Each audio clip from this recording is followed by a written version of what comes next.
புத்திசாலியான முயல். ஒரு காட்டில் ஒரு சிங்கம் ஒன்று வாழ்ந்து வந்தது. அது மிகவும் கொடூரமானது. காட்டிலுள்ள அனைத்து விலங்குகளையும் தன் கட்டுப்பாட்டில் வைத்திருந்தது. ஒவ்வொரு நாளும் ஒவ்வொருத்தராக தன் குகைக்கு வந்து தனக்கு இரையாக வேண்டும் என கட்டளையிட்டது.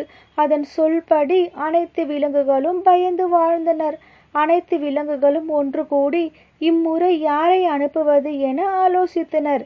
முயல் போக வேண்டிய சூழல் வந்தது. முயல் மிகவும் பயந்தது.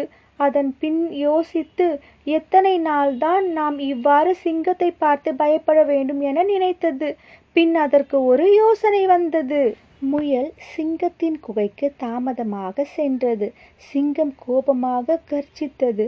பின் முயலை பார்த்து, ஏன் இவ்வளவு தாமதமாக வந்தாய் என கனத்த குரலில் கத்தியது. முயல் பயந்து மெதுவாக சிங்கத்திடம் சென்று, சிங்கராஜா, நான் உங்களுக்கு இரையாக வேண்டும் என எண்ணி சீக்கிரமே கிளம்பினேன். ஆனால் வழியில் என இன்னொரு சிங்கம் பிடித்து கொண்டது. நான் தான் இனி காட்டுக்கு ராஜா என என்னிடம் கூறியது.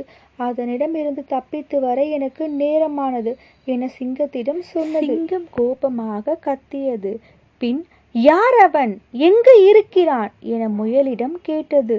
அதற்கு முயல், என்னை தொடர்ந்து வாருங்கள், நான் காண்பிக்கிறேன் என்று சிங்கத்திடம் கூறி சிங்கத்தை அழைத்துச் சென்றது. பின் ஒரு ஆழமான கிணற்றை காண்பித்து, அவன் இங்குதான் இருக்கிறான் சிங்கராஜா என கூறியது. சிங்கம் கிணற்றினுள் எட்டி பார்த்தது. கோபமாக கத்தியது.